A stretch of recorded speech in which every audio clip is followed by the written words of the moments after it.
तो ये एक रेजिन टाइप 3D प्रिंटर है। जैसे वो FDM था जिसके अंदर raw material 3D printing filament रहता है, इसमें रॉ मटेरियल रेजिन रहता है।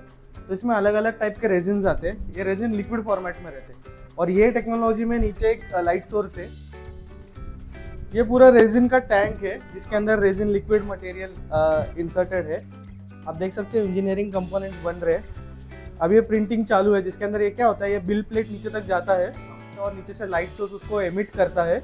जहाँ जहाँ पे चाहिए वहाँ पे लाइट सोर्स ऑन होता है और वो लिक्विड सॉलिड में कन्वर्ट हो जाता है। वो रेजिन को एक्चुअली यूवी क्यूरिंग रेजिन्स बोलते हैं। तो उसमें यूवी लाइट जैसे गिरता है तो सॉलिडिफाई होना चालू होता है।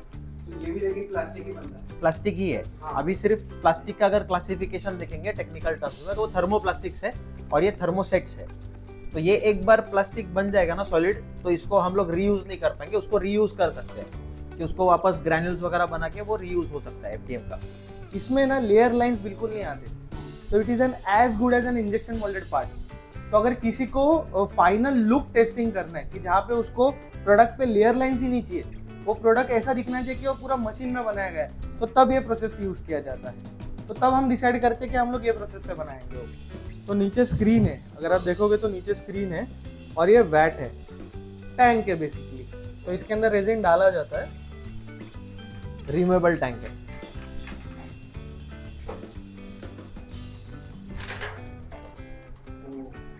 तो रेजिन का टैंक है और इसके नीचे पूरा ट्रांसपेरेंट ये है। तो जैसे ही लाइट यहाँ से आता है वो इसके ऊपर गिरता है और इसके अंदर का जो रेजिन है वो सॉलिडिफाई होता है। ये जो इसको बेड बोलते हैं इसका। तो इसको भी हम लोग जैसे ही खोलेंगे, ये बेड निकाल के इसमें से प्रिंट वहाँ पे हम लोग निकालते हैं। प्रिंट निकालने के बाद उसको वॉश करना पड़ता है अल्कोहल में, आइसोप्रोपाइल अल्कोहल में। क्योंकि वो जो रेजिन होता है वो रेसिडुअल रेजिन उसमें से वॉश करना पड़ता है, नहीं तो वो उसका लेयर आ जाएगा, उसका पपड़ी जैसा आ जाएगा। तो वो वॉश जब कर लेंगे तो ऊपर का जो लेयर है रेजिन का वो पूरा निकल जाएगा। फिर उसके बाद उसके सपोर्ट्स निकालते हैं। एंड ये यूवी क्यूरिंग होने के कारण अगर हम उसको वैसे ही यूज करेंगे तो उसमें स्ट्रेंथ नहीं रहेगी, तो उसको क्यूरिंग करना पड़ता है। एक यूवी लाइट में 15 मिनट के लिए प्रिंट को एक्सपोजर देना पड़ता है ताकि वो पूरा सॉलिडिफाई, उसको स्ट्रेंथ आए। जैसे आप देख सकते हो लिक्विड फॉर्मेट में जाता है। ये लिक्विड से हम लोग सॉलिडिफाई किया जाता है उसको। नीचे जो लाइट सोर्स है उसमें पार्ट कितना बड़ा है, वो कितना ग्राम्स लेने वाला है, उस हिसाब से मटेरियल डाला जाता है। तो इसके बाद डायरेक्ट प्रिंट को डाला जाता है। यस, इसके ऊपर पूरा कवर आ जाएगा। ये क्वांटिटी कैसे डिसाइड होती है? ये प्री डिफाइंड रहता है कि एक सॉफ्टवेयर हमको बता देता है ये इतने इतने ग्राम का पार्ट होने वाला है, उस हिसाब से हम लोग इसके अंदर मटेरियल डालते हैं। तो बेसिकली अगर आपने FDM में देखा रहेगा तो आपने खुद वो पार्ट निकाल लिया। इसमें ऐसा नहीं होता है बिकॉज ये लिक्विड रेजिन है। तो इसको हम लोग प्रॉपर PPE के साथ ही निकाल सकते हैं। उसने मास्क पहना है, उसने हाथ में ग्लव्स पहना है, उसको सही तरीके से निकाला जाता है। उसके बाद एक प्रोसेस किया जाता है। तो उसके ऊपर अभी भी लिक्विड रेजिन थोड़ा सा बाकी है, तो अभी ये उसको स्पैचुला से निकालेगा।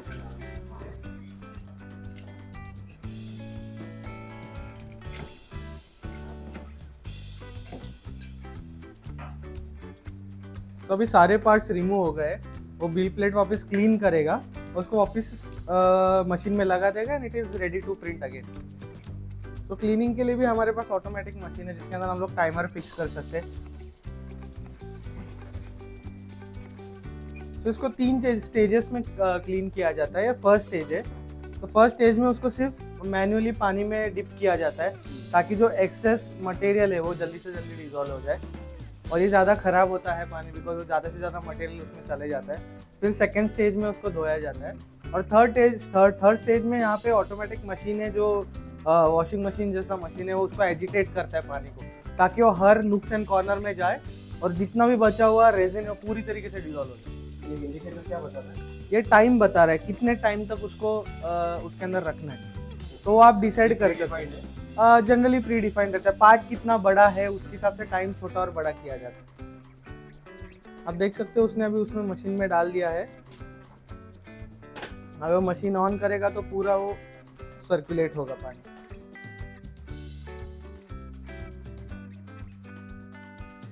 बॉयल हो रहा है तो जिसके वजह से वो सारा आइसोप्रोपाइल अल्कोहल हर एक नुक्स एंड कॉर्नर में जा रहा है पार्ट के और वो पूरा डीजल हो जाएगा रेजिन।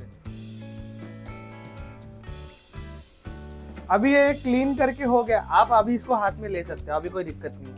अब देख सकते हो पार्ट क्लीन हो गया है और ये इसके ये सारे सारे सपोर्ट्स support हैं, ये सारे सपोर्ट्स हैं। इंजीनियरिंग प्रोटोटाइप है ये कोई इंजीनियरिंग कंपोनेंट का पार्ट है।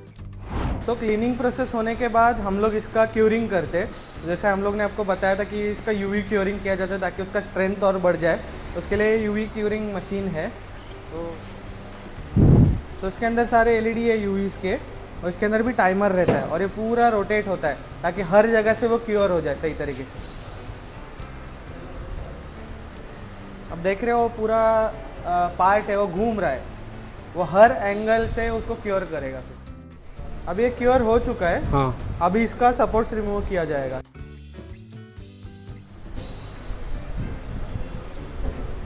अभी उसका सही से सपोर्ट रिमूव करने के लिए हम लोग थोड़ा सा हीटिंग एलिमेंट यूज़ करते हैं। हाँ। उसको थोड़ा सा हीट किया जाएगा ताकि वो थोड़ा मैलिएबल हो जाए, ताकि वो इजीली सपोर्ट रिमूव हो जाए। और ये इसलिए हीट किया जाता है ताकि उसके मार्क्स ना रहे। ओके।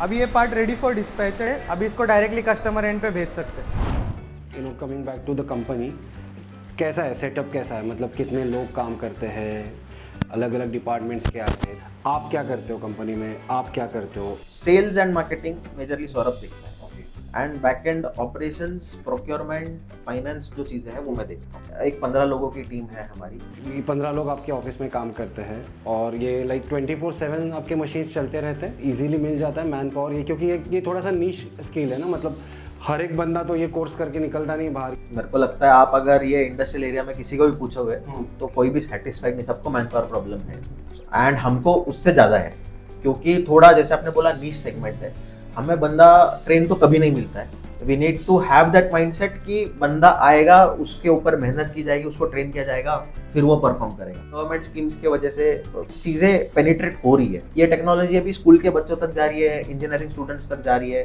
तो उसकी वजह से थोड़े बहुत ट्रेंड या जिनको मालूम है कि 3D प्रिंटिंग क्या है, हाँ हमने सुना है, हमें मालूम है, तो वैसे लोग मिल जाते हैं। अगर सेल्स के बारे में बात करें तो कैसे आता है सेल, मतलब और पब्लिसिटी बहुत ज़्यादा है, बिकॉज अगर हम लोग एक जन का प्रोटोटाइपिंग कर रहे हैं तो बेसिकली हम लोग किसी का प्रॉब्लम सॉल्व कर रहे हैं। जैसे अभी स्कल्पचर इंडस्ट्री हो गया, इसके लिए ना हम लोग ना जनरली ये कास्टिंग में किया जाता है। किसी को अगर इसका रिक्वायरमेंट रहता है, जैसे कि कोई स्कल्पचर वाले हो गए, किसी को छोटे बनाने हैं अपने मॉडल, तो इनका ये मॉडल्स है ना, इनको ये क्वांटिटी में लगता है, तो ये कास्टिंग में किया जाता है। तो हम लोग इनको अप्रोच करते हैं कि अभी काम करो, आपका ये मास्टर मॉडल है, हम आपको बना के देंगे। इवन ये एक्चुअली गणपति बप्पा जो है ये डैशबोर्ड मॉडल है, तो ये डैशबोर्ड पे लगते हैं। तो इसका एंड प्रोडक्शन जो होता है वो कास्टिंग में होता है, रेजिन कास्टिंग में, बट इसको बनाने के लिए मास्टर पैटर्न लगता है जिसके ऊपर से मोल्ड बनता है।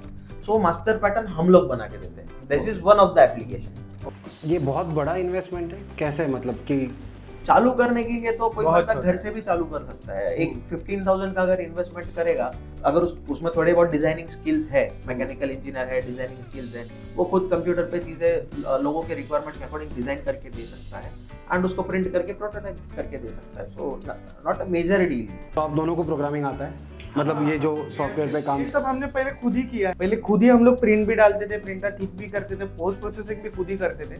सो we have started from the bottom, and इसकी वजह से हमको पूरा प्रोसेस पता है। We have personally done each and every. Competition कैसा है अभी? अभी बढ़ गया, अभी बहुत ज्यादा बढ़ गया। अभी हम जो टेक्नोलॉजीज में काम करते हैं, एक तो है DLP, दूसरा है FDM। ये टेक्नोलॉजी बहुत कमर्शियलाइज हो गई है। इसमें जैसे मैंने आपको बोला कि कोई भी प्रिंटर लेके काम चालू कर सकता है।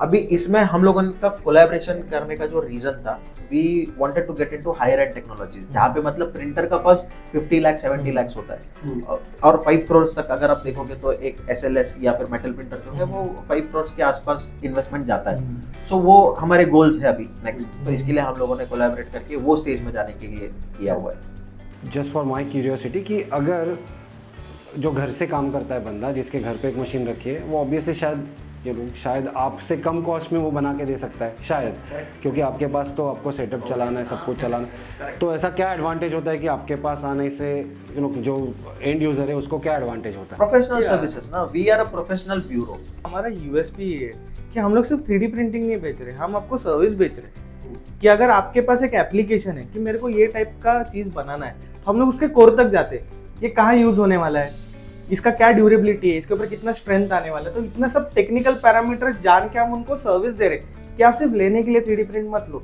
ये मटेरियल लो, ये टेक्नोलॉजी में लो, उसका ओरिएंटेशन इस तरीके से रहेगा कि आपको स्ट्रेंथ मिलेगा। ये सब चीजें हमारे इतना ओवर द इयर्स का एक्सपीरियंस है। अगर एप्लीकेशन वैसे तो मटेरियल क्या सिलेक्ट करना चाहिए, वहां से शुरुआत होता है। जितना मैंने अभी समझा सौरभ, आपने जॉब किया स्टार्ट में, correct?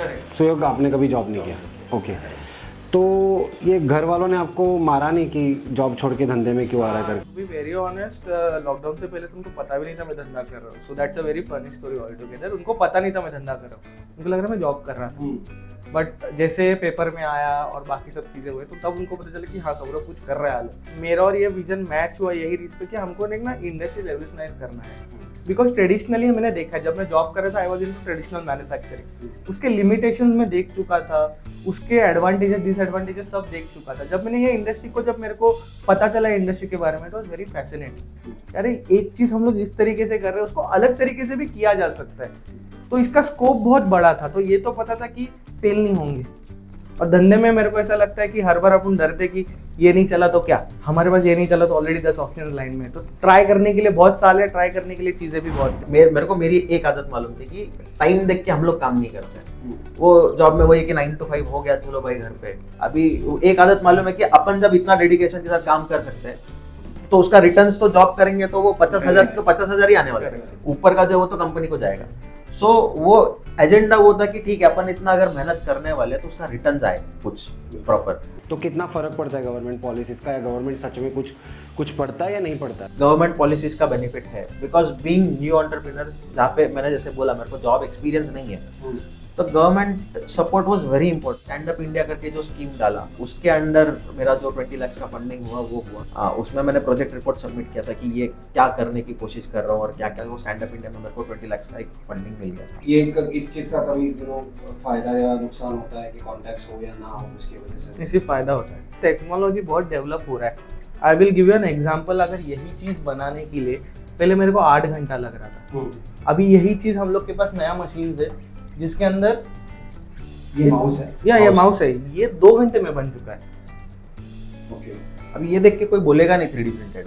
So technology has travelled a lot. कैसे देखते हो इसका फ्यूचर, मतलब ये क्या होने वाला है फ्यूचर में, इंडस्ट्री कैसे ग्रो करने वाली है? अगर ऐसा प्रोडक्ट कस्टमर को मिलता है तो इसका एक्सेप्टेंस बढ़ेगा, क्योंकि पहले कस्टमर का कंप्लेंट क्या था, यार इस पे लाइंस दिखता है, तो वो फिनिशिंग इतना एस्थेटिक नहीं दिखता है। That is the major shift. तो ये टेक्नोलॉजी का फ्यूचर तो है।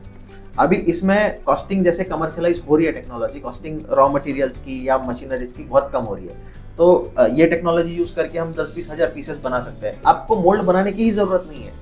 एंड जितना हम लोग का भी यूजर हैबिट चेंज हो रहा है, सबको सेम चीज नहीं चाहिए, सबको कस्टमाइज आइटम्स चाहिए। कोई और यहाँ इस फील्ड में आना चाहता है तो उसके लिए कोई कोर्सेज ऐसे अवेलेबल है इंडस्ट्री के लिए, स्पेसिफिकली 3D टेक्नोलॉजी के लिए क्या है कोर्सेज वो अवेलेबल? एक्चुअली हम लोगों ने जब चालू किया तब तो हमें सिर्फ इंजीनियरिंग के कुछ टर्मिनोलॉजीज मालूम थे जो रेगुलरली यूज होते हैं। बाकी स्पेसिफिक कोर्स तो नहीं किया है, वो तो पूरा सेल्फ लर्निंग में जो सीखे वो सेल्फ लर्निंग से ही सीखे। गूगल हो गया, यूट्यूब हो गया, उससे ही सीखे। और अभी अगर किसी को इसमें आना है तो अभी यस, मतलब इंजीनियरिंग कॉलेजेस में 3D प्रिंटर्स लगे हुए हैं और जिनको हैंड्स ऑन एक्सपीरियंस दिया जाता है। तो अभी आई गेस नए बच्चों को तो 3D प्रिंटिंग में आना बहुत ईजी हो गया है, क्योंकि वो कॉलेज से ही मतलब देखते भी है, यूज भी करते हैं। क्योंकि इंजीनियरिंग में जो फाइनल ईयर का प्रोजेक्ट होता है उसमें वो एक्सपोजर है। पहले तो इतना नहीं था। करेक्ट, डेफिनेटली इजीली एक्सेसिबल है। True. Thank you Omkar, thank you for this opportunity. अच्छा हुआ आपने ये कॉन्सेप्ट लेके आए ताकि हम भी हमारा बिजनेस और कॉन्सेप्ट लोगों तक पहुंचा पाए कि आज के डेट में 3D प्रिंटिंग कैसे एक्सप्लोर की जा रही है दुनिया में। बिल्कुल बिल्कुल, चलिए।